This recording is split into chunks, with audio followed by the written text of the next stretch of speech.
تین آدمی حضور صلی اللہ علیہ وسلم کی عبادت کے بارے میں معلومات حاصل کرنے کے لیے حضور کی بیویوں کے پاس آئے۔ جب انہیں بتایا گیا تو انہوں نے آپ صلی اللہ علیہ وسلم کی عبادت کی مقدار کو کم تصور کیا۔ کہنے لگے، نبی صلی اللہ علیہ وسلم سے ہمارا کیا مقابلہ؟ ان سے نہ تو پہلے گناہ ہوئے نہ بعد میں ہوں گے، اور ہم معصوم نہیں، بس ہمیں زیادہ سے زیادہ عبادت کرنی چاہیے۔ چنانچہ ان میں سے ایک نے اپنے لیے یہ طے کیا کہ وہ ہمیشہ پوری رات نوافل میں گزارے گا، اور دوسرے نے یہ کہا کہ میں ہمیشہ نفلی روزے رکھوں گا اور کبھی ناغہ نہ کروں گا، اور تیسرے صاحب نے کہا میں عورتوں سے الگ تھلگ رہوں گا، کبھی شادی نہ کروں گا۔ جب آپ صلی اللہ علیہ وسلم کو اس کی اطلاع ملی تو آپ ان کے پاس گئے اور کہا،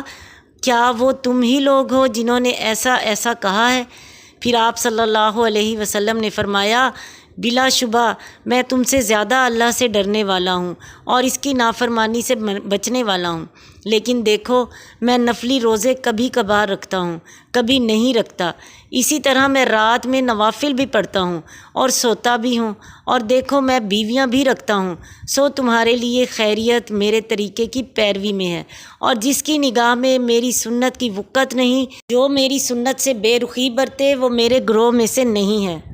اس حدیث سے معلوم ہوا کہ نبی صلی اللہ علیہ وسلم کی سنت سے بڑھنا گناہ کے برابر ہے اور اسلام سے خارج ہونا ہے۔ اس لیے جتنا عمل نبی صلی اللہ علیہ وسلم نے بیان فرمایا اور کر کے دکھایا، اتنا ہی ہمارے لیے کرنا بہتر ہے، اور اس سے زیادہ کرنا ہمارے لیے گناہ کا سبب بنتا ہے۔